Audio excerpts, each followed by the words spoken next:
Wabarakatuh. Oke, jadi hari ini kita akan melanjutkan kuliah minggu lalu ya.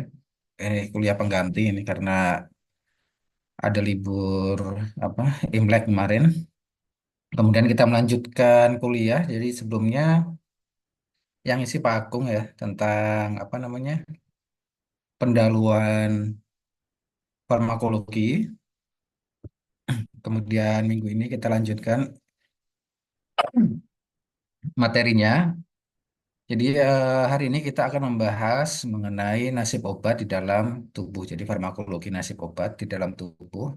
Utamanya nanti parameternya adalah parameter absorpsi dan distribusi gitu ya. Jadi ada dua hal yang akan kita bahas hari ini terkait absorpsi dengan distribusi gitu.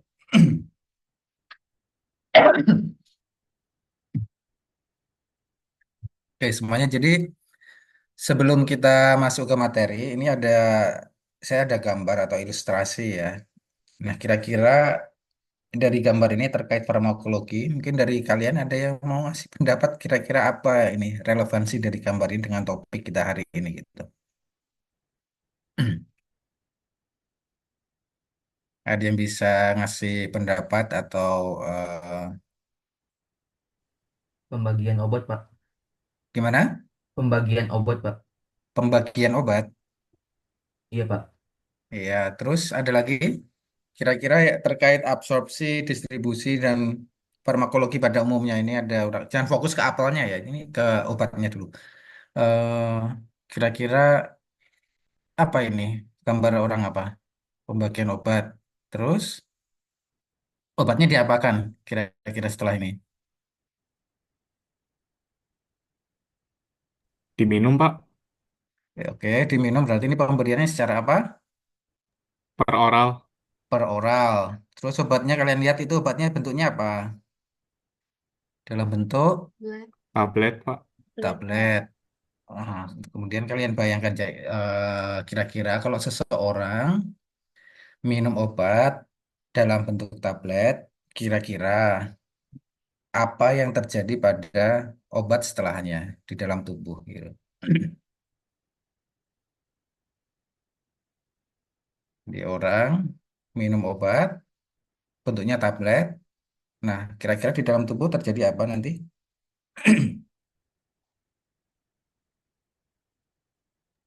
Mungkin absorpsi dulu Pak di lambung, terus nanti Dia absorpsi di didistribusi. lambung. Sebelum absorpsi, ada kejadian lain nggak? Obatnya harus apa dulu? Tabletnya harus apa dulu? Terpecah dulu, Pak. Ya harus pecah dulu ya, atau hancur dulu. Nanti tablet harus hancur dulu melepaskan apa namanya zat aktifnya. Karena tablet itu isinya nggak cuma zat aktif, tapi juga ada bahan tambahan ya. Misalnya ada bahan pengikat, ada bahan penghancur seperti itu. Kemudian nanti masuk ke dalam tubuh, tablet akan hancur, mengeluarkan istilahnya rilis zat aktifnya. Lalu apa yang terjadi oleh zat aktifnya ini?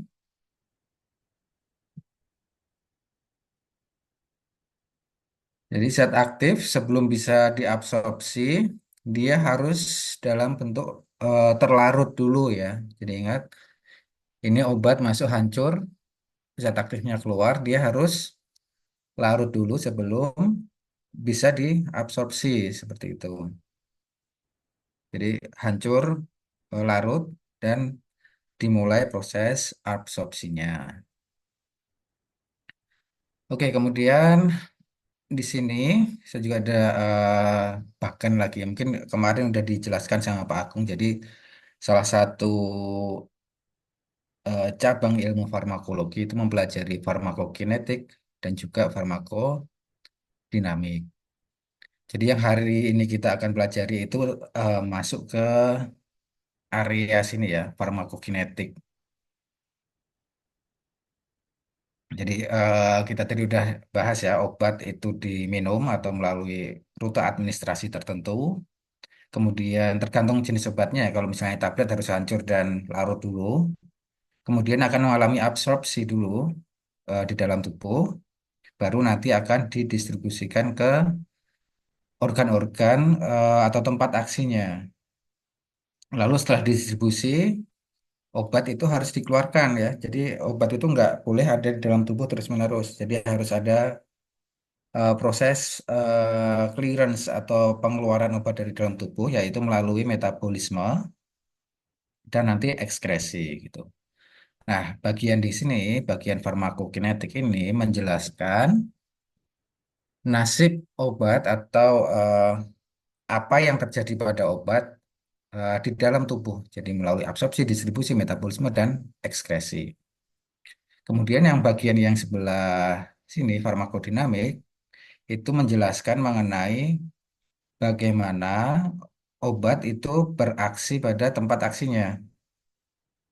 Jadi obat setelah didistribusikan akan ke tempat aksinya, ke jaringan atau ke organ aksinya. Di mana di situ dia akan bertemu dengan targetnya ya. Jadi molekular targeting itu contohnya nanti ada reseptor, enzim, transporter, dan seterusnya. Kemudian dia akan memberikan aksinya seperti apa di dalam tubuh, kemudian akan memberikan respon klinik, jadi efek farmakologi. Jadi semuanya efek dari obat ini berawal dari bagaimana obat itu masuk ke dalam tubuh dan dia beraksi di dalam jaringan targetnya. Oke, jadi hari ini kita akan mempelajari dua ini dulu. Oke, dari sini, oke. Dari bagian farmakokinetik tadi terkait dengan nasib obat di dalam tubuh, itu kita bisa gambarkan suatu grafik ya atau kurva terkait bagaimana obat itu perjalanannya di dalam tubuh itu kira-kira kurvanya seperti ini. Jadi kalian bayangkan jika seseorang minum obat gitu kan, secara peroral tadi contohnya tablet tadi ya. Nah ini ada grafik kurva antara waktu dengan kadar obat di dalam plasma. Jadi kadar obat, jadi obat itu nanti larut diabsorpsi masuk ke dalam pembuluh darah, itu dia dihitung kadarnya di plasma darahnya ya. Jadi ini ada kadar obat dalam plasma, kemudian ini waktu. Nah, ketika kita pertama kali minum obat, secara peroral misalkan, maka konsentrasi obat di dalam plasma itu masih kosong ya di waktu yang nol ini. Kemudian seiring waktu dia akan meningkat pelan-pelan. Di sini ada proses apa namanya? Proses absorpsi. Jadi begitu dia diabsorpsi, kadar obat perlahan dia mulai naik.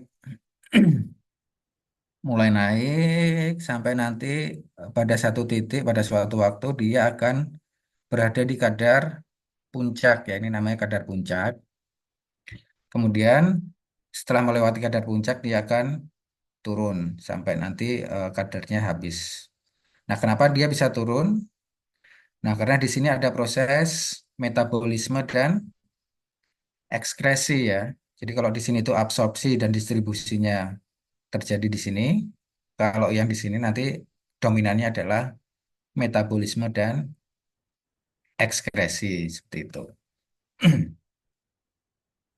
Nah, kemudian dari grafik ini kalian lihat ada beberapa area di grafik ya. Jadi ada area yang berwarna biru keabuan ini, kemudian ada area putih dan ada area yang di atasnya. Nah, area ini dipisahkan oleh garis ini, apa garis putus-putus. Nah, yang bawah itu disebut sebagai konsentrasi efektif minimum atau kalau disingkat menjadi KEM. Jadi ini adalah batas konsentrasi di mana obat itu mulai berefek, memiliki efek farmakologis gitu ya. Jadi di atas garis ini obat akan memiliki ini efek farmakologi, sedangkan di bawah ini obat tidak memiliki efek, belum menunjukkan efeknya. Oke, jadi batasnya adalah KEM ya, konsentrasi efektif minimal. Kemudian di atasnya Ini juga ada area yang dipisahkan oleh garis putus-putus ini. Ini adalah minimum toxic ya. Jadi kadar toxic minimum atau KTM. Jadi ada KEM, ada KTM. Nah, di atasnya konsentrasi ini, jika obat konsentrasinya naik sampai sini, nah di sini obat akan memberikan efek toksiknya. Jadi efek toksik sudah mulai muncul atau terasa seperti itu. Nah, jadi tugasnya kita adalah bagaimana merancang agar obat itu masuk di ini ya therapeutic range atau jendela terapi. Ini namanya konsentrasi atau area di sini itu namanya jendela terapinya. Jadi bagaimana obat itu bisa masuk di sini. Jadi dia tidak masuk di toxic dan dia juga tidak di bawah KEM seperti itu. Jadi kalau kita gambarkan, nah obat itu berefeknya di sini. Oke. Kemudian kita kembali lagi ke grafik ini ya. Jadi ada grafik seperti ini. Berarti ketika obat mulai diabsorpsi perlahan seperti ini. Nah, ada satu titik di mana obat itu dia mulai melewati garis KEM-nya. Nah, titik di sini berarti dia obat ini mulai bekerja ya. Jadi obat mulai bekerja. Nah, titik di sini, jadi waktu di mana obat itu diberikan sampai obat ini bekerja di sini, jadi kira-kira dari sini ke sini, itu dinamakan sebagai onset gitu. Jadi onset suatu obat itu adalah waktu di mana pertama kali obat itu diberikan sampai dia memberikan efek farmakologinya.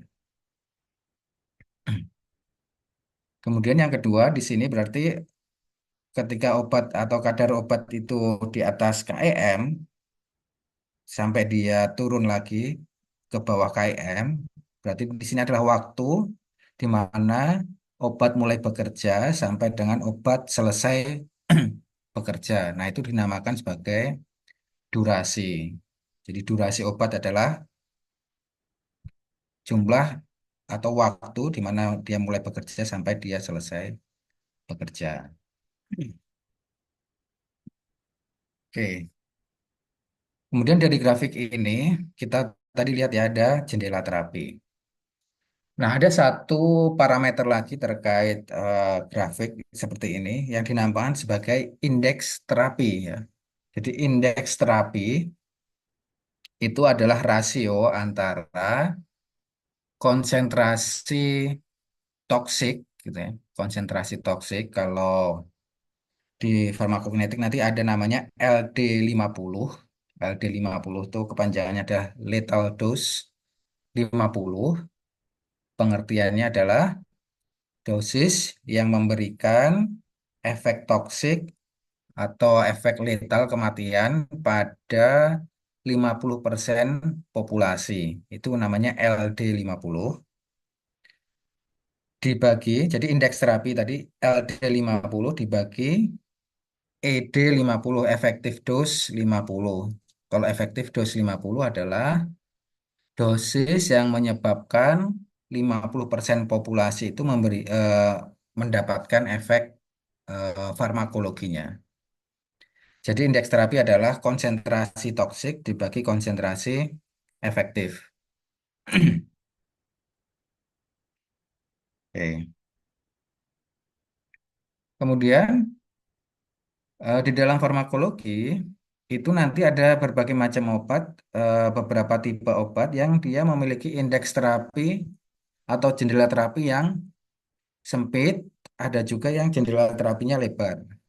Ya, kalau misalkan kalian bayangkan ya, toksik konsentrasinya di sini, kemudian KIM-nya minimum konsentrasi efektif konsentrasinya di sini, artinya di situ kan apa namanya? eh, Kalian bisa lihat kursornya enggak? Bisa, Bapak. Oh, bisa ya. Oke. Jadi kalau misalkan KIM-nya di bawah toksik konsentrasinya tidak terlalu lebar, Itu artinya indeks terapi atau jendela terapinya sempit gitu ya. Nah, ini obat-obat yang seperti ini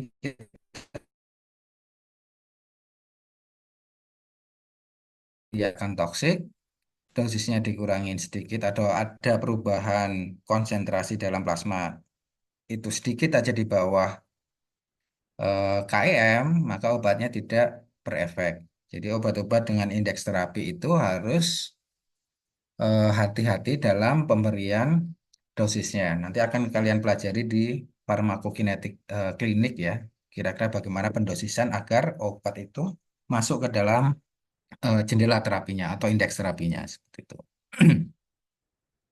Nah, kemudian kita lihat di sini ini adalah contoh pemberian secara peroral ya atau pemberian yang memerlukan absorpsi.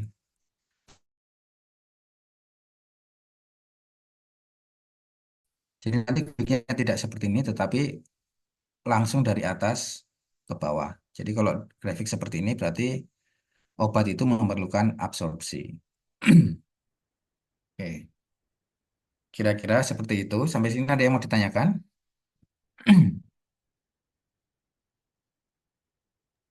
Oke, kalau enggak kita lanjut ke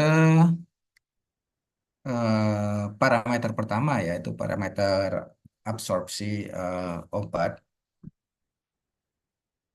Oke, jadi seperti yang kita ketahui tadi dari ilustrasi gambar tadi bahwa obat untuk bisa berefek dia harus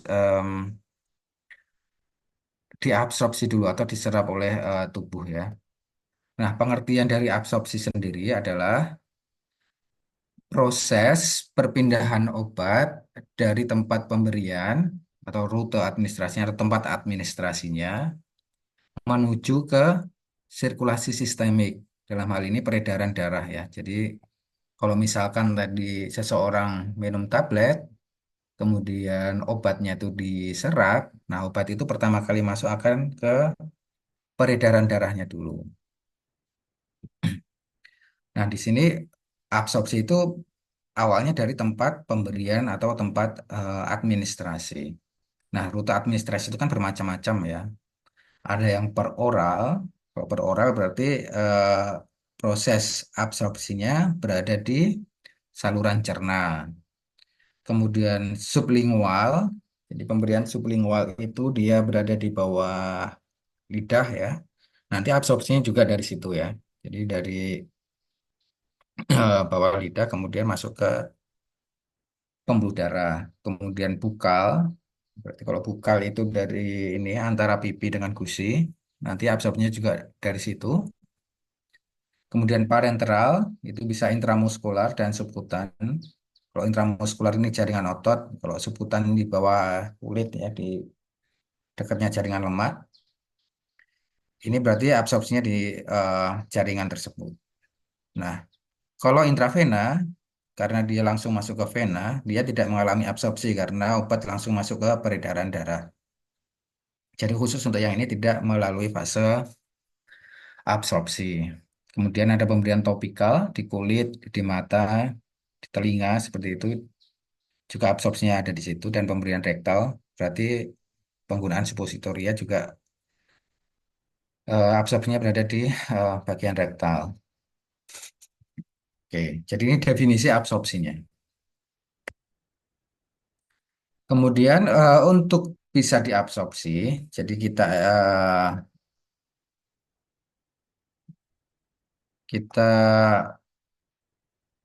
ingatin lagi ya. Jadi obat ini ilustrasi obat, dia harus bisa menembus membran sel. Tuh. Jadi tempat absorpsinya di mana? Misalkan kalau pemberian per oral berarti dia melewati jaringan atau sel-sel yang ada di saluran pencernaan, di mana di situ juga ada membrannya. Dan membran sel ini kita ingat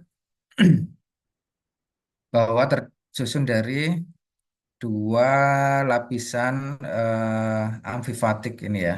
Jadi amfifatik itu dia memiliki sifat suka air dan sifat yang tidak suka air. Ada lipofil dan eh, lipo, hidrofil dan hidrofobiknya. Jadi yang di bulat-bulat ini dia suka air, kalau yang di bawah ini dia tidak suka air. Jadi struktur membran itu seperti ini. Kemudian sifat dari membran ini adalah permeable ya. Jadi permeable itu artinya membran ini bisa dilewatin, tetapi yang bisa lewat ini cuman obat-obat atau molekul yang fisika kimianya sesuai dengan eh, ini amfifatik lipid bilayernya. Jadi obat ini bisa masuk ke dalam jika sifat fisika kimianya sesuai gitu ya. Kalau misalnya dia tidak larut misalnya atau dia sifatnya terlalu polar, nah obat ini tidak bisa menembus membran. Nah, kemudian di membran ini selain ada lapisan lipid bilayer seperti ini, sebenarnya di membran ini banyak sekali komponennya ya. Jadi nanti misalnya minggu depan atau bukan minggu depan, mungkin sebelum UTS kalian akan belajar mengenai farmakodinamik.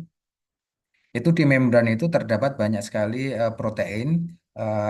Nanti contohnya seperti reseptor, kemudian enzim, itu ada beberapa yang berada di dalam membran. Kemudian ada lagi contohnya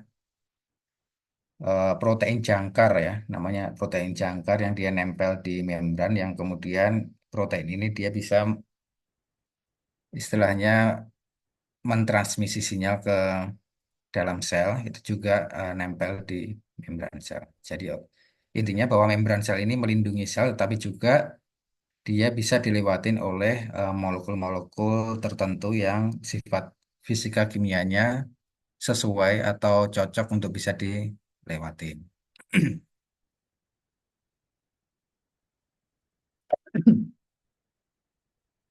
Oke, selanjutnya ini merupakan mekanisme atau transport obat atau molekul untuk melalui membran sel tersebut. Jadi obat di sini bisa melewati membran sel di sini itu melalui berbagai macam mekanisme. Tetapi utamanya bisa dibagi menjadi dua. Yang pertama adalah transport pasif, kemudian yang kedua adalah transport aktif. Bedanya apa? Kalau transport pasif itu dia tidak memerlukan energi. Jadi transport pasif ini em, dia hanya secara sederhana ya mengikuti gradien konsentrasi dari obat atau molekulnya tersebut. Kalau transport aktif, nanti dia akan membutuhkan energi. Jadi energinya nanti dalam bentuk ATP. Jadi penggunaan transport aktif ini nanti akan membutuhkan ATP sebagai pemecahan ATP sebagai energi untuk memindahkan molekul obatnya. Dan biasanya transport aktif ini dia melawan gradien konsentrasi. Kemudian transport pasif itu dibagi menjadi tiga macam mekanisme ya. Yaitu yang pertama difusi pasif, kemudian difusi terfasilitasi, dan transport paraselular. Kemudian yang transport aktif itu nanti dibagi menjadi dua, transport aktif yang sifatnya primer dan sekunder.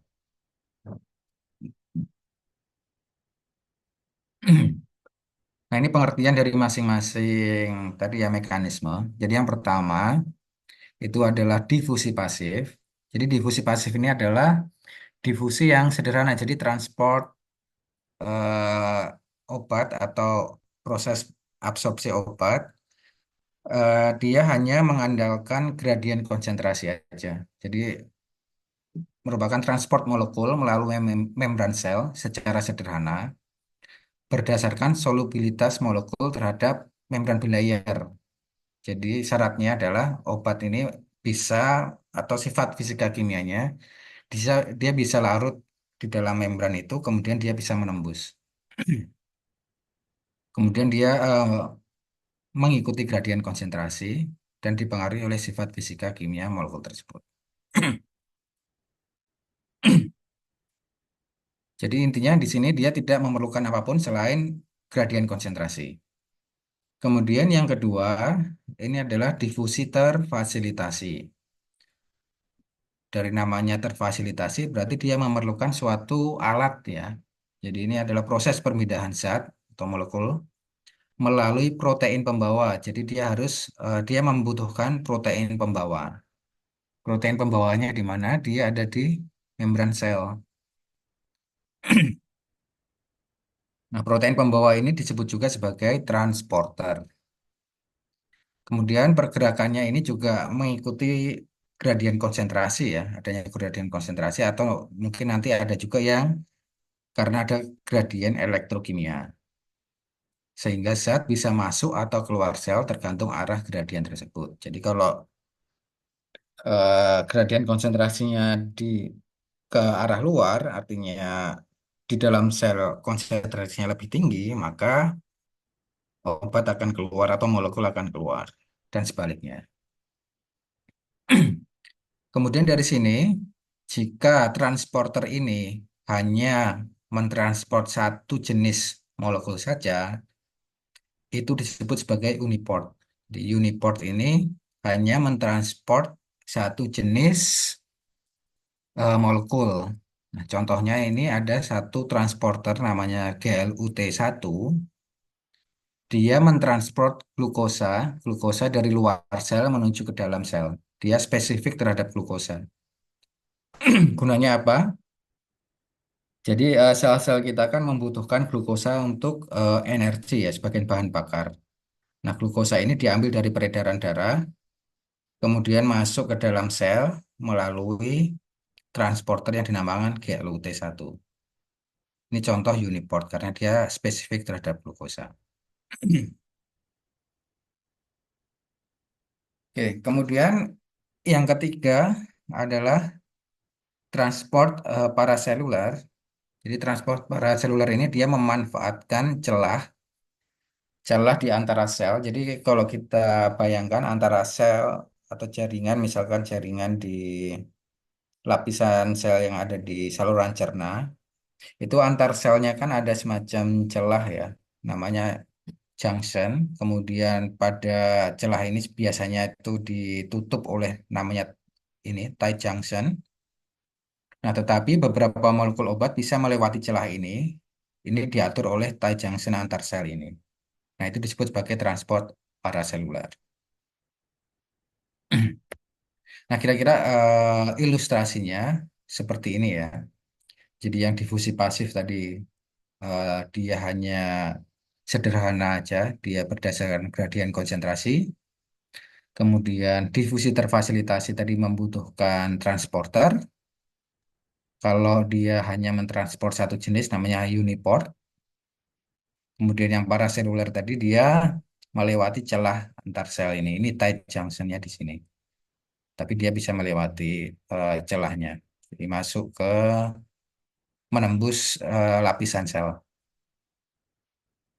Nah, kemudian transporter atau ini ya, protein transporter yang paling umum yang ada di sel itu dinamakan sebagai SLC transporter. SLC itu kepanjangannya adalah solute carrier ini ya. Jadi SLC adalah solute carrier transporter. Nah, di dalam sel itu kira-kira ada sekitar mungkin 300 sampai 400 jenis yang dia spesifik terhadap molekul tertentu. Dan salah satu contohnya ini adalah OCT1 ya, atau Organic Cation Transporter, yang mana dia secara fisiologis, jadi substrat alaminya adalah dia memfasilitasi transport tiamin atau vitamin B1. Jadi OCT ini dia spesifik terhadap vitamin B1.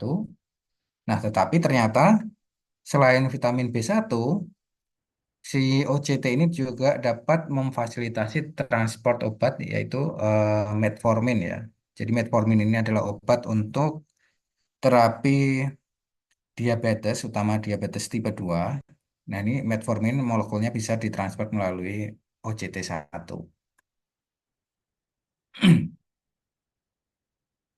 Oke, ini yang pertama yang transport pasif yang relatif sederhana. Kemudian eh, yang kedua itu adalah transport aktif ya. Nah, tadi sudah saya sebutkan bahwa ada dua macam, primer dan sekunder. Kalau primer tadi dia membutuhkan energi dalam bentuk ATP. Nah, contoh contoh transporter yang dia sifatnya membutuhkan energi dalam bentuk ATP secara langsung, ya. Kalau yang primer ini menggunakan ATP secara langsung, itu contohnya adalah ini ABC transporter atau ATP binding cassette transporter. Dan juga ada nanti kanal ion natrium, kalium, ATPase. Jadi kedua transporter atau kanal ini dia menggunakan ATP ya. Ini ada ATP binding, ada ATPase, artinya dia akan menghidrolisis ATP. Kemudian yang sekunder, dia menggunakan energi dari gradien elektrokimia.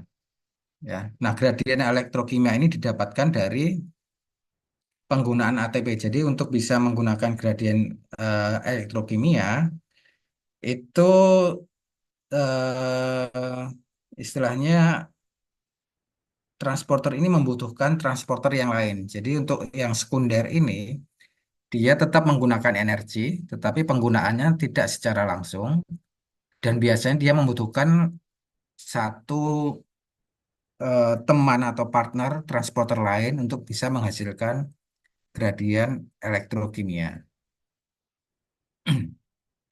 Nah, protein membran yang terlibat pada proses ini, pada proses transport aktif sekunder, itu disebut sebagai co-transporter.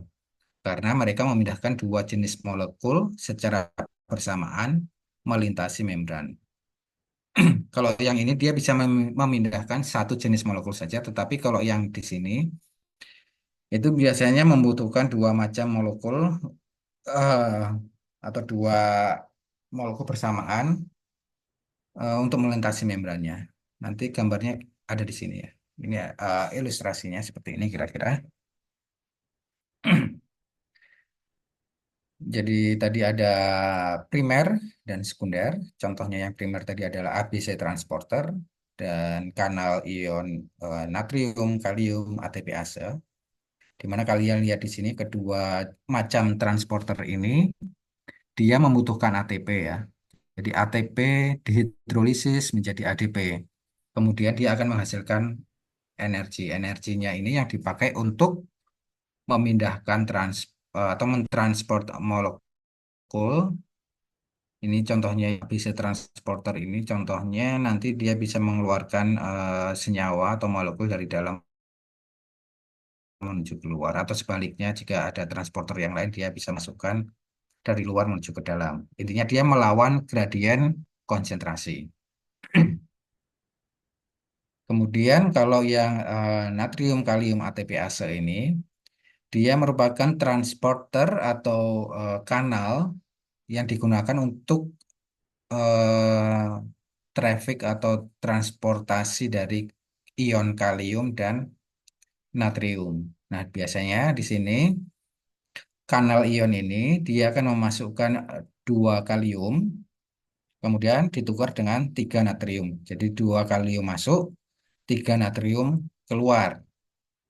Akibatnya apa? Kalau kalium yang masuk dua, natriumnya yang keluar tiga, terjadi perbedaan potensial di dalam membran ini. Nah, nanti biasanya kanal ion ini akan kalian temui ketika kalian membahas atau belajar mengenai sistem saraf pusat ya. Jadi transmisi sel saraf atau transmisi neuron, transmisi listriknya, kelistrikannya itu dia akan membutuhkan kanal ini.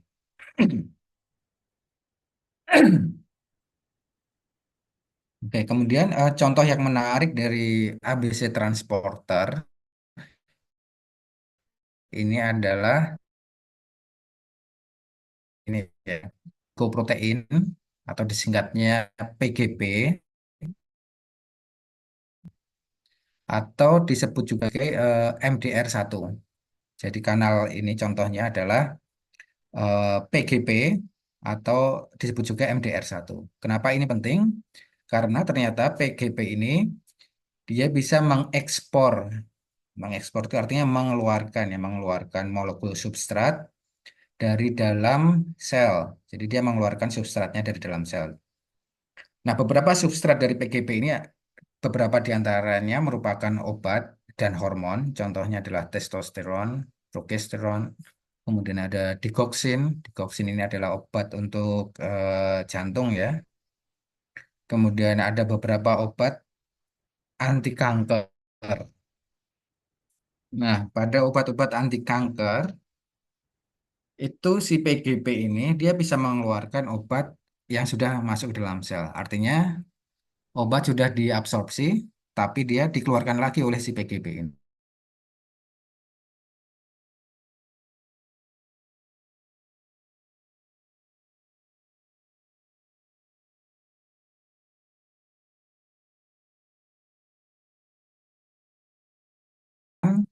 Dan itu berkurang akibat dikeluarkan oleh si PGP ini secara terus-menerus.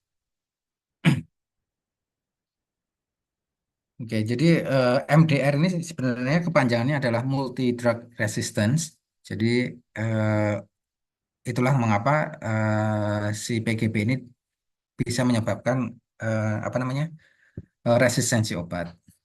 Nah, jika kita memiliki obat yang menghambat PGP ini, maka bisa jadi bisa mengatasi resistensi obat, misalnya contohnya anti kanker gitu. Oke, kemudian yang ini tadi udah dijelaskan ya, mengekspor 3 natrium, memasukkan 2 kalium. Dan dua-duanya membutuhkan ATP sebagai energinya. Oke, kemudian yang kedua adalah yang sekunder. Jadi transport aktif yang sifatnya dia sekunder. Nah, ini berbeda dengan yang primer tadi. Kalau yang primer tadi langsung membutuhkan ATP, tetapi kalau yang sekunder ini tadi kan dia menggunakan energi dari gradien elektrokimia. Nah, di sini gradien elektrokimia didapat dari mana? Dia didapat dari kanal ini. Contohnya kanal yang ini ya, natrium kalium ATPase, karena dia mengeluarkan natrium keluar, kalium ke dalam, 3 di luar, 2 masuk, 3 keluar, maka akan menyebabkan adanya gradien elektrokimia. Nah, gradien elektrokimia yang ada di sini dimanfaatkan oleh transporter sekunder ini. Contohnya ini namanya antiport. Jadi antiport itu dia mentransport 2 molekul dengan arah yang berlawanan. Contohnya ini antiport ini dia memasukkan natrium, tetapi dia mengeluarkan substratnya dilambangkan dengan X. Jadi yang satu masuk, yang satu keluar. Nah, bisa natrium ini bisa ada di luar sel. Ini karena pertama kali sebelumnya dipompa oleh si kanal ion ini. Jadi dia keluar, kemudian nanti begitu dia keluar, dia akan masuk lagi melalui kanal yang ini, antiport namanya, sambil mengeluarkan substratnya. Nah, ini karena arahnya berlawanan disebut sebagai antiport. Kemudian ada satu lagi yang dinamakan symport. Kalau symport itu tuh arahnya bersamaan ya. Jadi karena natriumnya udah ada di luar, dia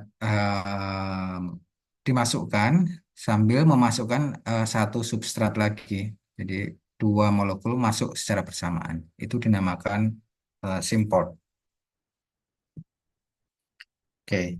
Jadi intinya pada transporter sekunder ini dia tetap membutuhkan energi, tetapi energinya digunakan secara tidak langsung karena yang menggunakan energi itu adalah si kanal ini dan hasilnya akan dimanfaatkan oleh mereka untuk bisa mentransport atau memasukkan atau mengeluarkan substratnya masing-masing. Kira-kira seperti ini.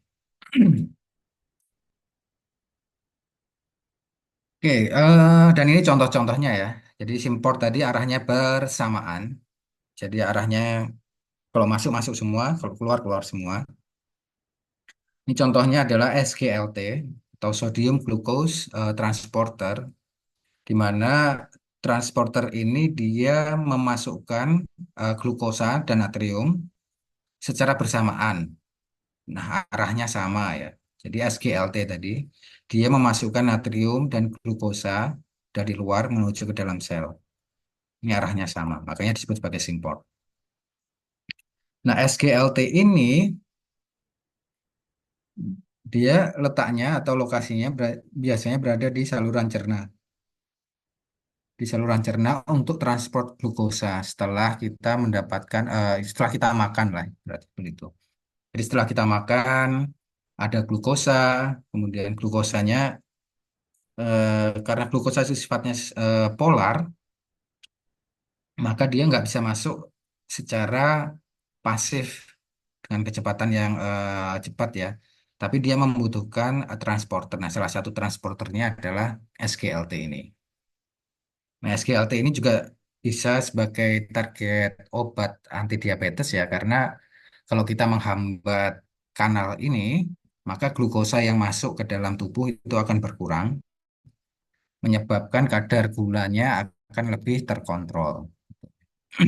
Jadi ini contoh dari Simport.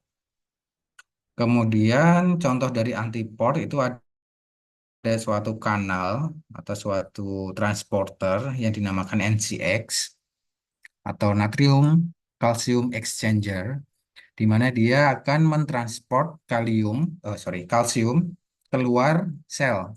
Jadi kalsiumnya keluar, kemudian ditukar dengan 3 ion natrium. Jadi natriumnya masuk. Nah, 3 natrium masuk, kemudian 1 kalsium keluar. Artinya arahnya berlawanan. Nah, NCX ini nanti biasanya kalian akan temukan ketika membahas obat mengenai ini ya, jantung ya, karena ini biasanya terlibat dalam proses kontraksi otot jantung. Jadi ada beberapa obat yang bisa menghambat NCX ini sehingga menyebabkan kontraksi otot jantung akan membaik seperti itu.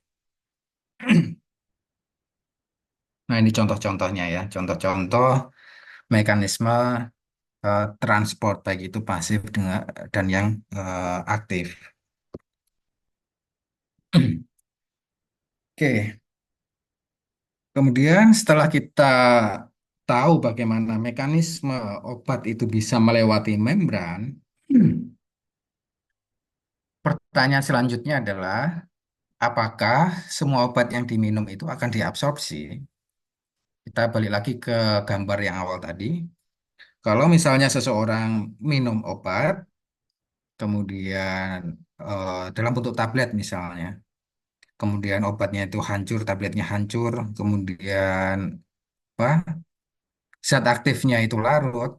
Nah, apakah zat aktif yang larut ini akan semuanya bisa diabsorpsi? Atau ibaratnya mudahnya, jika kita minum tablet paracetamol dosis 500 miligram, apakah semua dari 500 miligram tablet tadi akan semuanya diabsorpsi?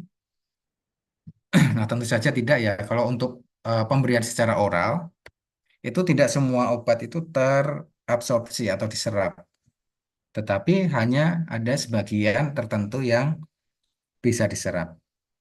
Nah, parameter yang menggambarkan seberapa banyak obat itu diserap oleh tubuh itu disebut sebagai bioavailabilitas atau ketersediaan hayati ya, disimbolkan sebagai F. Nah, ini menggambarkan fraksi atau bagian dari dosis obat yang diminum tadi yang berhasil mencapai tempat kerjanya atau yang berhasil melewati membran sel dan masuk ke cairan biologis, biasanya ke sirkulasi sistemik. Sehingga nanti ketika dia bisa masuk ke sirkulasi sistemik, maka obat tersebut bisa jadi dapat mencapai lokasi aksinya. Nah, nilai F itu sendiri kita dapat eh, kita bisa formulasikan sebagai jumlah obat yang masuk ke sirkulasi sistemik dibagi dengan dosis obat.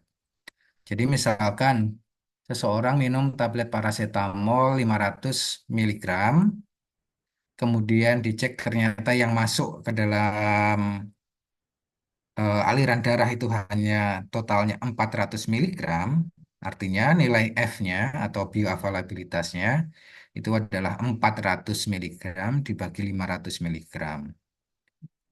Nilainya adalah 0,8. Jadi nilai F ini eh, itu adalah sama dengan atau kurang dari 1. Nah, satu-satunya pemberian obat yang memberikan nilai F sama dengan 1 itu adalah intravena ya. Kalau pemberian intravena itu F-nya adalah 1 karena dia tidak melalui proses absorpsi. Intravena obatnya langsung masuk ke sistem sirkulasi darah. Jadi F-nya adalah 1.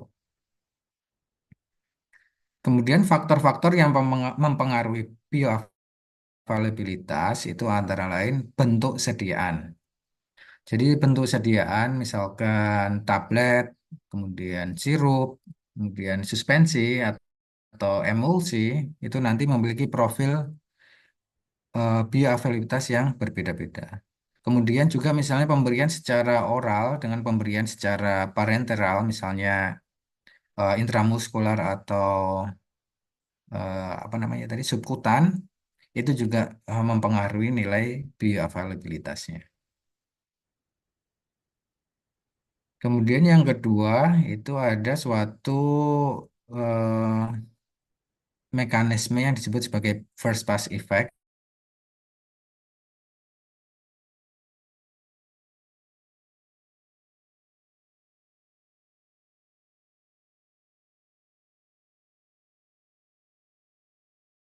Target.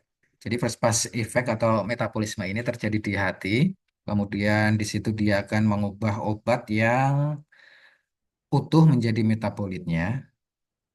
Nah, obat yang dalam bentuk metabolit sebagian besar itu dia tidak aktif sehingga akan mengurangi bioavailabilitasnya. Kemudian juga ada faktor-faktor patologis, misalkan seseorang yang mengalami diare, contohnya ya. Itu ketika minum obat tertentu, obat yang diabsorpsi di dalam usus, itu akan mengalami em, perbedaan dibandingkan dengan orang yang pada kondisi normal ya. Jadi faktor-faktor patologis ini juga bisa mempengaruhi bioavailabilitasnya. Nah, ini contoh gambaran dari first pass effect yang mempengaruhi jumlah obat yang masuk ke dalam aliran darah. Sebagaimana kita ketahui kalau administrasi oral atau pemberian secara oral ini akan diabsorpsi melalui intestin. Sebagian besar itu diabsorpsi di usus. Kemudian dari sini obat masuk ke vena porta ya, masuk ke hati untuk dimetabolisme dan sisanya obat utuh yang tersisa yang bisa melewati metabolisme ini akan masuk ke aliran darah dan akan masuk ke jaringan target. Ini kalau obat-obatnya aktif dalam bentuk utuh, maka akan sangat mengurangi jumlah obat yang terabsorpsi atau jumlah obat aktif yang bisa masuk ke aliran darah. Tetapi ada obat lain yang dinamakan sebagai prodrug. Jadi prodrug itu adalah obat yang sifatnya tidak aktif dalam bentuk utuhnya. Kemudian dia hanya akan aktif ketika dia dimetabolisme. Ya, prodrug itu masuk ke sini di metabolisme. Metabolitnya itu ya yang aktif masuk ke aliran darah dan menuju ke jaringan target.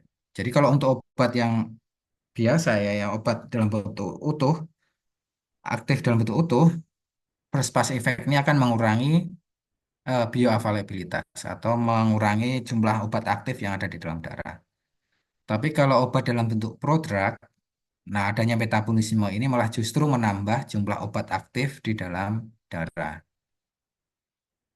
Jadi itu efek lintas pertama terhadap ketersediaan hayati obat gitu.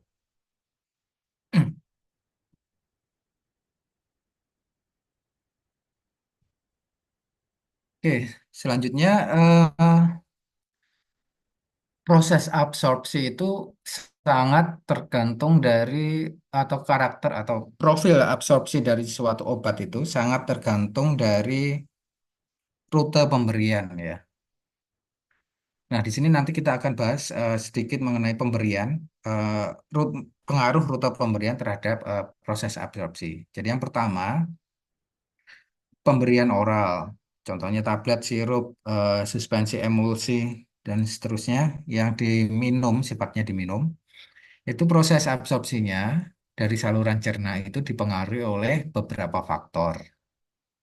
Yang pertama adalah faktor yang pertama adalah luas permukaan untuk absorpsi. Jadi jika seseorang minum obat, contohnya tadi tablet ya, kemudian dia masuk ke dalam saluran cerna. Nah, salah satu faktor yang mempengaruhi eh, absorpsi ini adalah luas permukaan dari tempat absorpsinya. Jadi di saluran cerna obat akan masuk ke lambung terlebih dahulu. Di lambung ada sebagian yang diabsorpsi. Tetapi sebagian besar obat akan diabsorpsi di usus. Kenapa? Karena luas permukaan usus itu jauh lebih besar daripada lambung. Sehingga sejumlah besar obat itu proses absorpsinya ada di intestin atau di usus. Itu pengaruh luas permukaan. Kemudian faktor yang kedua adalah aliran darah ke tempat absorpsi. Di situ semakin besar aliran darah atau semakin lancar aliran darahnya, maka semakin cepat pula proses absorpsinya karena akan mempercepat difusi pasif dari obat tersebut menuju ke sirkulasi sistemik. Kemudian yang ketiga itu adalah bentuk fisik obat. Larutan, suspensi, atau sediaan padat itu memiliki profil absorpsinya masing-masing. Kalau larutan atau suspensi, dia tidak membutuhkan proses penghancuran, jadi proses absorpsinya relatif lebih cepat dibandingkan dengan sediaan padat. Kemudian yang keempat, kelarutan obat di dalam air. Jadi ingat ya, eh, sebelum obat itu bisa diabsorpsi, obat itu harus larut dulu. Dan kebanyakan cairan yang di mukosa lambung dan di mukosa usus itu dia berbasis air. Jadi kelarutan obat dalam air ini sangat menentukan seberapa banyak dia diabsorpsi. Semakin cepat dia larut dalam air, maka probabilitas untuk diabsorpsinya semakin lebih eh, banyak atau lebih cepat gitu ya. Kemudian yang kelima yaitu adalah konsentrasi obat di lokasi absorpsi. Jadi semakin kuat konsentrasinya, maka gradien konsentrasinya juga lebih besar, akan mempercepat proses absorpsi. Nah, untuk obat yang diberikan dalam bentuk padat, contohnya tablet tadi, kecepatan disolusi atau pelarutan dapat menjadi faktor penentu proses absorpsinya. Jadi molekul obat itu dirancangnya emang agak ini ya tricky karena satu sisi dia harus cepat larut ke dalam air, tetapi dia harus memiliki sifat lipofil agar bisa menembus membran ya. Jadi harus ada keseimbangan antara kelarutan dalam air dengan kelarutan dalam membran sel. Jadi ini yang akan mempengaruhi seberapa banyak obat itu akan diabsorpsi.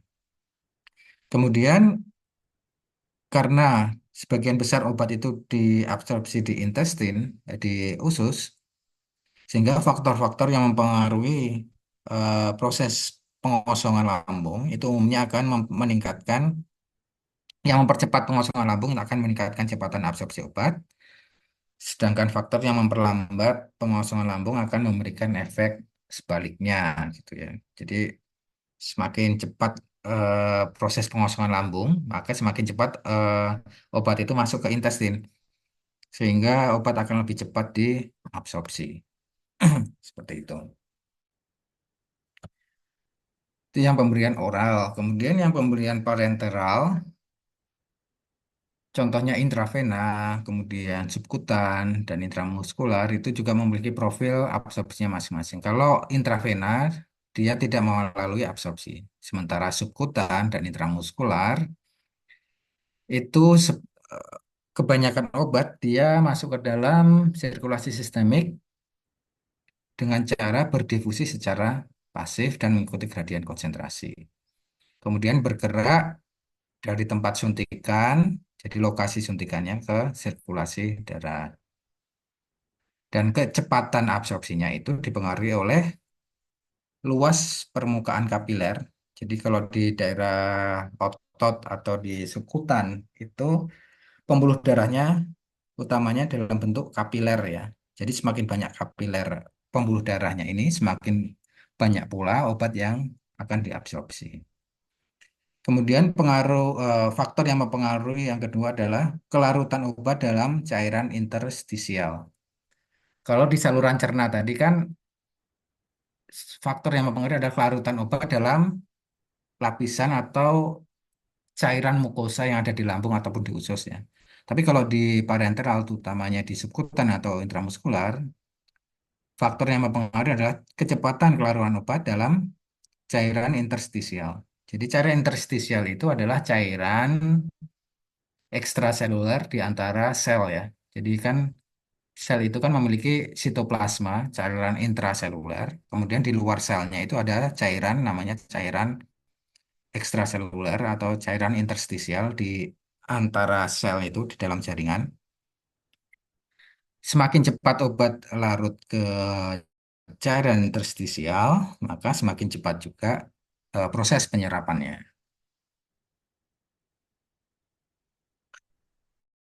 Kemudian obat-obat yang dalam bentuk molekul besar seperti protein.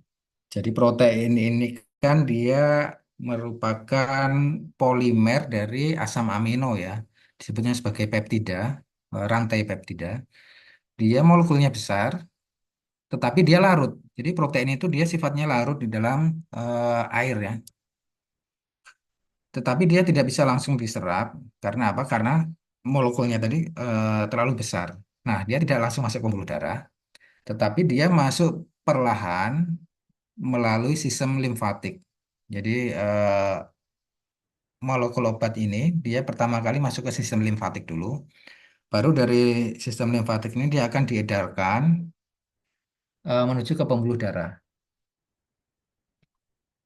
Oke, kemudian obat yang masuk ya begitu dia masuk sirkulasi sistemik dari pemberian parenteral ini, pertama obat itu akan masuk paru terlebih dahulu.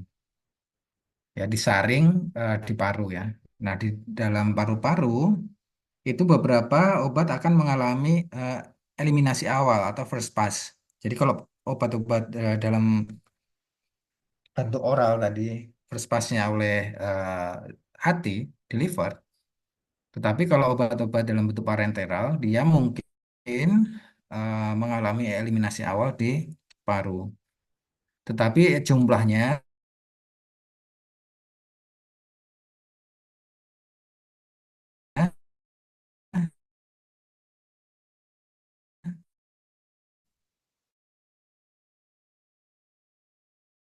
ya,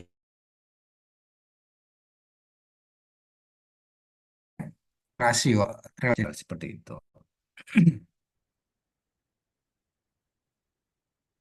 Oke, itu untuk yang absorpsi ya. Kemudian untuk pemberian seperti tadi sublingual, kemudian bukal, itu nanti dia tidak akan mengalami first pass effect. Karena apa? Karena dia langsung diabsorpsi dari tempat absorpsinya ke pembuluh darah langsung yang ada di situ, sehingga akan memberikan efek lebih cepat dibandingkan pemberian per oral. Oke, itu yang pertama mengenai absorpsi. Kemudian yang kedua, kita akan diskusi mengenai distribusi.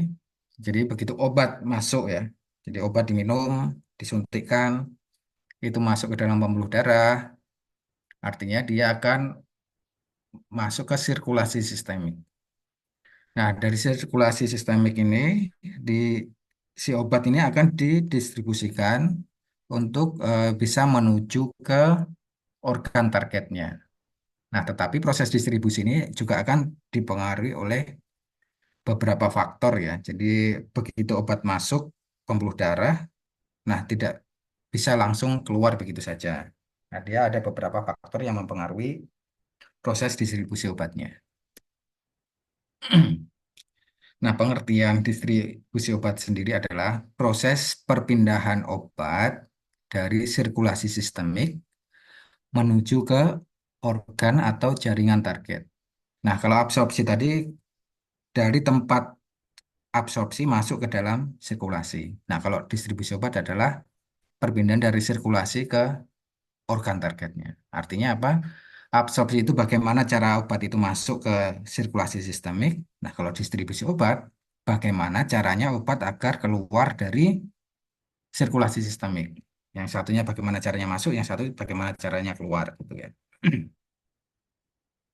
Nah, karena obat masuk diabsorpsi ke sirkulasi sistemik, maka yang pertama kali, organ pertama kali akan mendapatkan suplai obat ini adalah organ-organ dengan perfusi atau aliran darah yang kuat, ya. Contohnya ada di hati, kemudian ada di ginjal, itu akan menerima lebih cepat. Sedangkan jaringan otot, kulit, dan lemak ini akan menerima obat lebih lambat karena di otot, kulit, lemak itu biasanya em, pembuluh darahnya itu lebih kecil dan misalnya di otot itu dia bentuknya kapiler, di kulit juga dalam bentuk kapiler sehingga nanti jaringan seperti ini akan menerima obat lebih lambat, ya. Kemudian distribusi obat itu sangat dipengaruhi oleh adanya protein plasma ya. Jadi di dalam darah kita ini ada namanya protein plasma. Jadi begitu obat masuk terabsorpsi menuju ke saluran darah, itu di dalam situ nanti dia beberapa obat akan berinteraksi atau terikat pada protein plasma. Contohnya adalah albumin. Nah, albumin ini dia biasanya mengikat obat yang sifatnya itu asam lemah. Kemudian yang sifatnya basa lemah itu nanti akan diikat oleh protein namanya glikoprotein alfa. Kemudian ikatan obat ini dia sifatnya reversible. Jadi begitu obat nempel di albumin, dia bisa keluar ya. Jadi bisa lepas kembali. Tetapi masalahnya adalah hanya obat bebas saja atau obat yang tidak terikat yang bisa bekerja. Jadi kalau misalnya obat ini terikat albumin, maka obat ini menjadi tidak bisa bekerja. Jadi hanya obat bebas yang bisa bekerja.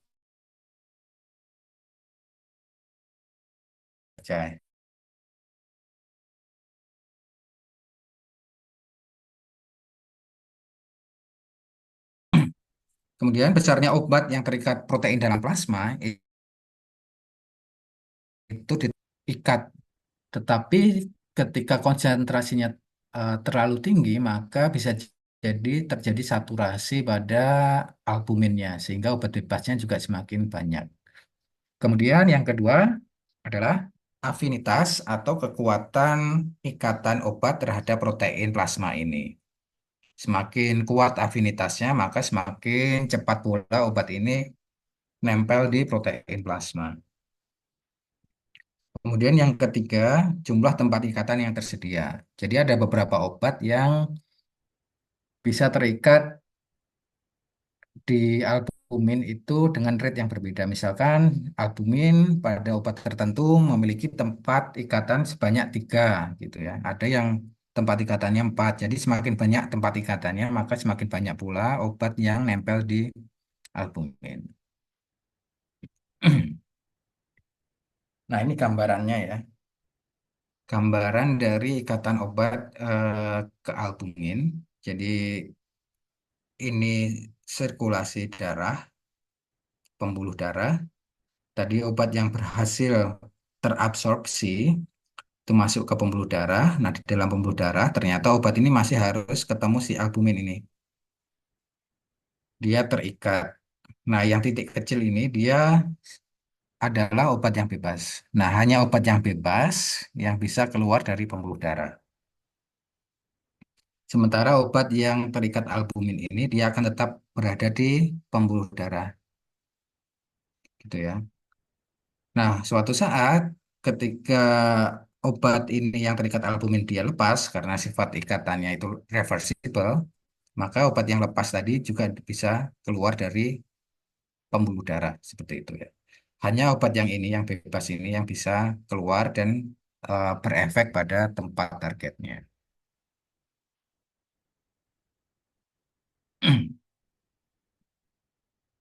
Oke, kemudian ada beberapa kondisi tertentu, kondisi patologis yang dapat mengubah ikatan obat dengan protein. Misalnya ada suatu kondisi yang dinamakan hipoalbuminemia, di mana kondisi ini seseorang memiliki kadar albumin yang rendah, sehingga obat yang terikat dengan albumin itu lebih sedikit dan fraksi bebas atau obat yang bebas itu bisa meningkat. Nah, kalian ingat ada obat yang punya indeks terapi yang sempit ya. Jadi kalau misalkan seseorang mengalami hipoalbuminemia, kalau dia minum obat dengan indeks terapi yang sempit, bisa jadi konsentrasi obat bebas dalam plasma meningkat dan efeknya bisa eh, menyebabkan toksisitas ya. Jadi perlu adjustment atau penyesuaian dosis pada orang-orang dengan kondisi yang seperti ini. Ataupun juga ada kondisi inflamasi akut, misalnya pada pasien kanker, kemudian artritis, dan pasien dengan Crohn disease, itu menyebabkan protein glikoprotein alfanya meningkat. Semakin banyak obat yang sifatnya basa, jika dia minum obat yang sifatnya basa, maka semakin banyak yang terikat, sehingga jumlah fraksi bebasnya akan turun. Nah, pada kondisi seperti ini bisa jadi orang yang meminum obat dengan sifat yang basa, jumlah obat bebasnya turun, bisa jadi obatnya, dosis yang diberikan itu underdose atau tidak memiliki efek farmakologis. Ya, jadi perubahan ini biasanya bermakna klinis pada obat dengan indeks terapi yang sempit dan juga dengan clearance yang tinggi. Clearance yang tinggi itu artinya proses pembersihan obat dalam tubuh itu tinggi. Jadi obat bebas yang ada di di peredaran darah akan dikeluarkan lebih cepat gitu. Oke, itu yang pertama mengenai ikatan protein obat ke plasma. Kemudian yang kedua untuk proses distribusi itu ada beberapa obat yang bisa menembus sawar otak ya. Tetapi sebagian besar obat itu tidak bisa menembus sawar otak. Jadi di dalam otak itu ada suatu barrier atau sawar ya, namanya sawar darah otak, di mana itu merupakan struktur yang ada di dalam kapiler di sistem saraf pusat. Nah, di sini kalian lihat tight junctionnya itu sangat kuat, sangat rapat, sehingga dia menutup eh, tempat keluarnya obat atau molekul tertentu yang melewati peredaran darah ini. Nah, ini penting untuk menjaga otak itu tidak mudah terkontaminasi molekul dari luar. Nah, satu-satu jalan yang bisa dilalui oleh si obat untuk bisa masuk ke dalam otak itu hanya ada dua jalan, yaitu yang pertama melalui transporter, transporter yang sifatnya spesifik. Jadi obat bisa masuk lewat transporter ini, atau juga karena obatnya dia sifatnya sangat lipofilik ya. Dia sangat mudah larut dalam lemak sehingga dia mudah sekali menembus membran sel dan dia bisa masuk. Nah, contoh obat yang bisa masuk ini ya tentu saja obat yang targetnya ada di sistem saraf ya, sistem saraf pusat. Contohnya obat bius gitu. Kemudian obat dengan target di otak misalkan Parkinson disease, obat untuk Parkinson disease, obat terapi untuk Alzheimer. Kemudian ada obat-obat tertentu misalkan obat anti alergi ya, misalnya CTM itu kan eh, efeknya mengantuk karena memang sebagian dari obatnya bisa melewati ini sawar darah otak. Jadi sifatnya antara sifatnya lipofilik atau dia memiliki transporter.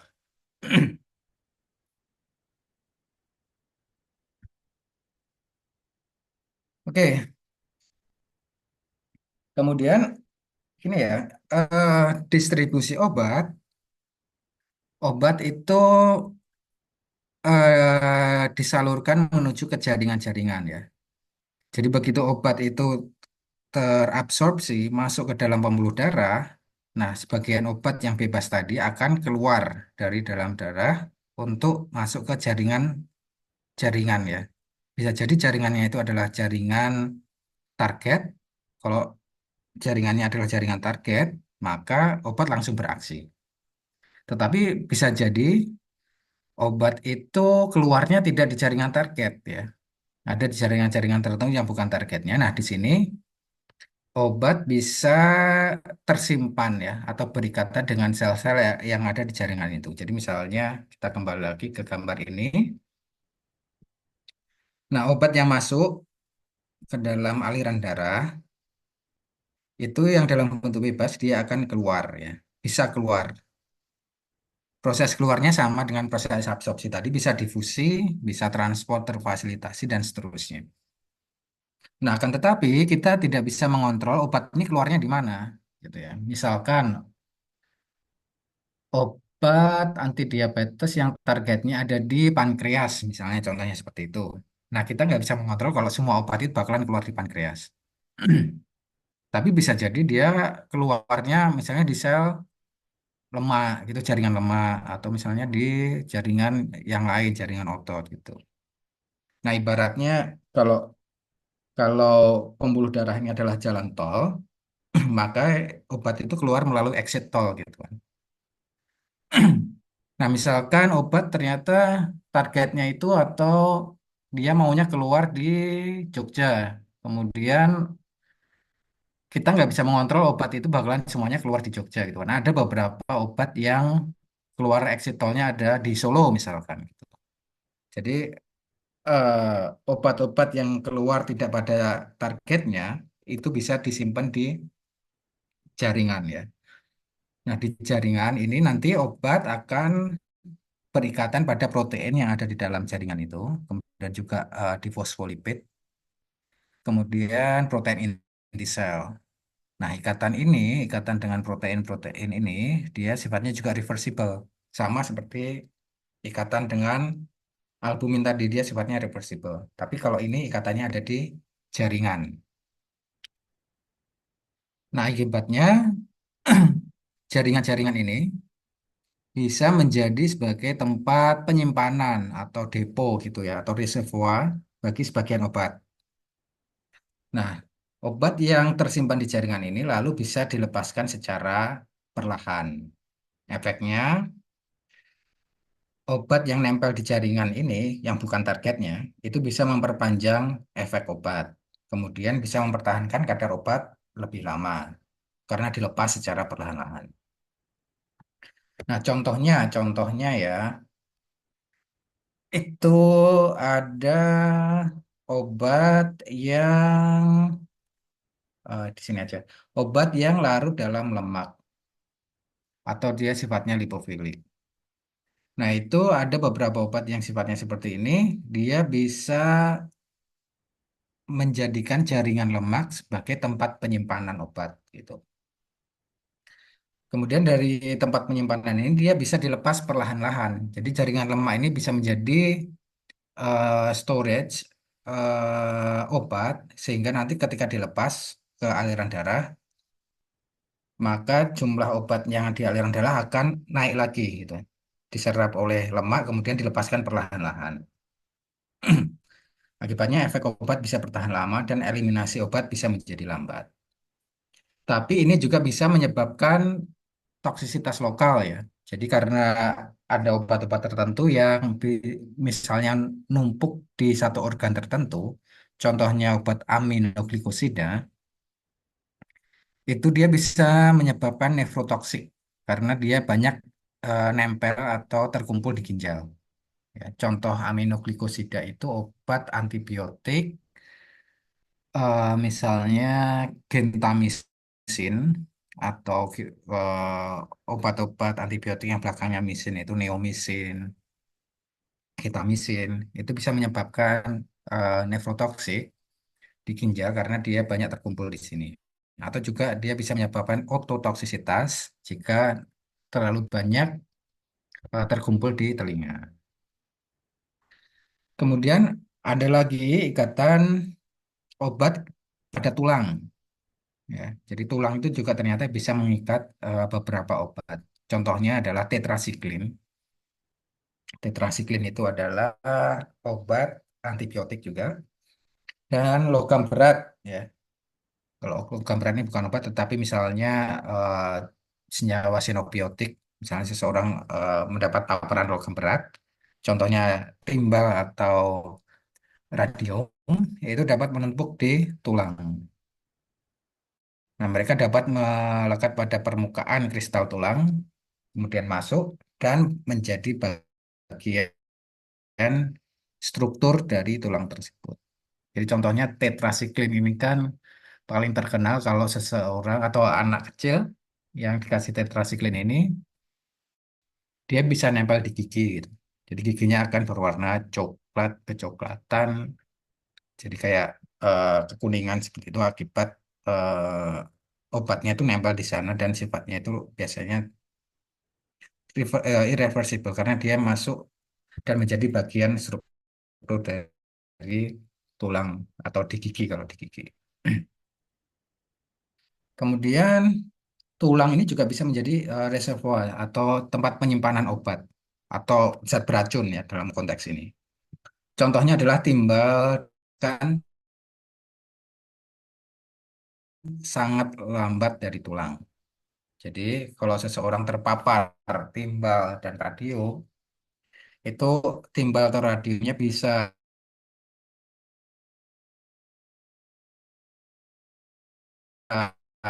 nempel timbal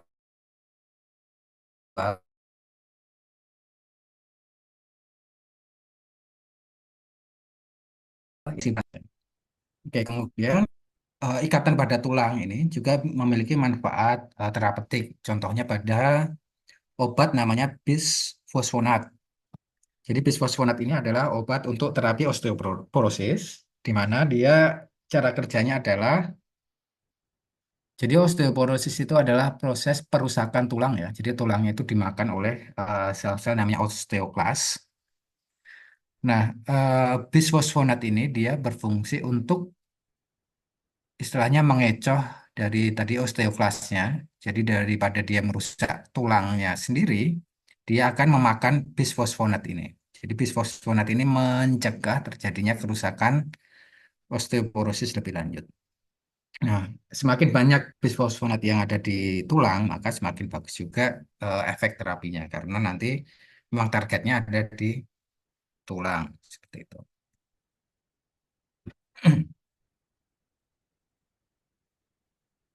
Oke, ini tadi udah, ini udah. Oke, oke. Jadi kesimpulannya hari ini kita udah membahas mengenai absorpsi, kemudian distribusi. Jadi apa yang bisa kita dapat hari ini adalah pertama obat itu masuk ke dalam tubuh, kemudian dihancurkan, larut, lalu diabsorpsi. Diabsorpsi kemana? Ke saluran sistemik, ke pembuluh darah utama ya. Kemudian di sana obat ini bisa berupa obat yang bebas, di mana obat yang bebas ini bisa terikat dengan protein plasma. Kemudian obat yang bebas ini bisa dilepaskan dari protein plasma dan bisa juga dia keluar ya, keluar dari sirkulasi sistemik menuju ke yang pertama adalah ke tempat atau jaringan yang tidak diinginkan. Ke tempat jaringan yang tidak diinginkan. Di sana dia akan terikat atau dalam bentuk bebas. Yang kedua bisa juga ke tadi jaringan yang sifatnya sebagai reservoir tadi, sebagai penyimpanan ya. Contohnya ada di lemak, kemudian tulang dalam hal ini, di mana dia akan bisa dilepaskan lagi, dilepaskan dari reservoir ini menuju balik ke pembuluh darah. Kemudian obat akan bisa lepas dari pembuluh darah ini keluar ke jaringan targetnya, di mana dia di situ akan ketemu dengan reseptor. Jadi obat yang bebas ini dia akan bertemu dengan reseptor untuk bisa menghasilkan efek farmakologis. Nah, lalu obat yang bebas ini selain bisa keluar ke sini, ke jaringan-jaringan ini, dia juga bisa dimetabolisme ya, dimetabolisme menjadi metabolit untuk akhirnya diekskresikan. Nah, dua parameter ini yang akan kita bahas minggu depan di pertemuan selanjutnya ya. Jadi hari ini kita membahas dua ini dulu, absorpsi dan distribusi. Kemudian yang minggu depan kita akan bahas mengenai biotransformasi atau metabolisme dan ekskresi. Oke, sampai sini ada pertanyaan atau diskusi? Misi Pak, izin bertanya. Iya. Tadi kan yang obat yang melalui sublingual sama bukal ya Pak. Mhm. Itu tuh kata tadi Bapak bilangnya kan tidak di metabolisme. Itu jaringannya berbeda kah? Maksudnya nggak melewati hati gitu kah Pak? Oh, enggak maksud saya. Jadi pemberian oral tadi kan diserapnya di ini ya, di intestin ya, di intestin atau di usus. Nah, di usus itu obat akan ini ya, di usus obat akan melalui vena porta ya, namanya vena porta ke liver. Nah, kalau misalkan seseorang mengambil ini obat sublingual, nanti metabolismenya itu kan tidak melalui ini kan intestin. Jadi dia diabsorpsinya dari tempat ini apa namanya pemberiannya di bawah lidah ya berarti ya. Nah, vena-vena yang ada di bawah lidah atau pembuluh darah yang berada di bawah lidah itu bisa langsung ya. Nanti ujung-ujungnya tetap lewat metabolisme ini, tapi namanya bukan metabolisme first pass, tapi dia pertama kali dia diabsorpsi bisa langsung ke seluruh tubuh. Jadi begitu obat diabsorpsi ke di daerah sublingual ini, obat bisa langsung sirkulasi ke dalam seluruh tubuh. Nah, beda kalau yang di sini ya. Kalau yang di sini, sebelum dia bisa bersirkulasi ke seluruh tubuh, dia melewati ini dulu, metabolisme lintas pertama dulu. Jadi dari intestin atau usus, dia masuk ke vena porta ini masuk ke liver dulu, sebelum nantinya akan didistribusikan ke seluruh tubuh. Nah, kalau sublingual atau bukal, itu tidak melalui vena porta ini, tetapi dia langsung bisa diabsorpsi ke seluruh tubuh. Nah, tentunya ujung-ujungnya nanti dia tetap aja masuk ke hati. Tapi sebelum masuk ke hati kan dia sudah bisa istilahnya terdistribusi ke organ-organ tertentu ya.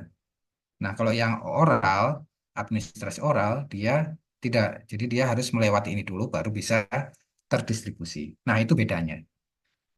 Jadi obat-obat sublingual itu cenderung memiliki efek yang lebih cepat ya. Absorpsinya lebih cepat dibandingkan dengan obat oral.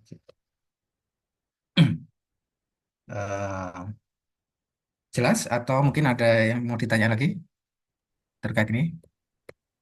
Sudah paham Pak, terima kasih. Oke. Eh, Iya, Permisi Pak, saya iya. tadi bisa presensi bisa ditampilkan lagi nggak Pak presensinya? Oh ya, bisa. Oke, ini saya tampilkan lagi ya. Tadi masih Ada. Ini? Ini ada 73 ya, yang presensi baru 66. Berarti masih ada 7 yang belum.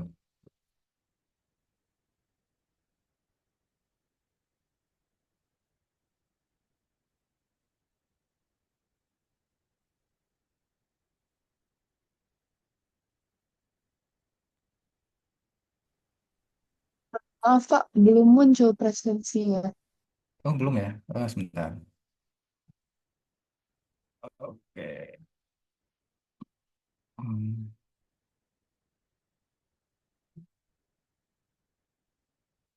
sini. Hmm, sini. Udah muncul belum?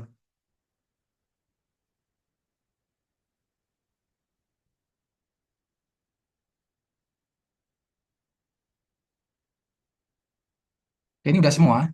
Ini udah 73 dari 74 sekarang berarti.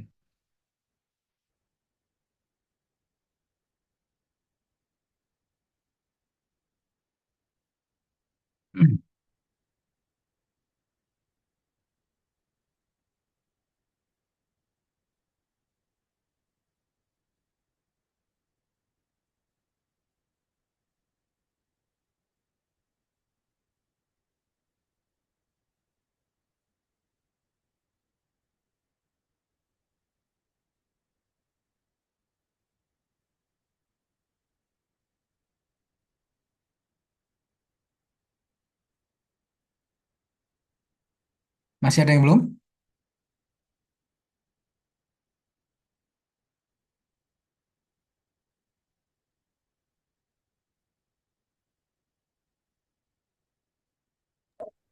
Izin Pak untuk absen yang eh, saya itu nanti saya klaim presensi. Yang Oh iya, Aluna ya. iya, Iya, oke. Berarti tinggal satu aja ya yang tadi ini. Nah, terima kasih Pak. iya. Oke, jadi mungkin hari ini dicukupkan dulu ya. Kita akan ketemu lagi minggu depan. Oke, selamat pagi semuanya. Saya akhiri presensinya ya, berarti. Selamat pagi, Assalamualaikum warahmatullahi wabarakatuh. Waalaikumsalam. Waalaikumsalam Waalaikumsalam warahmatullahi warahmatullahi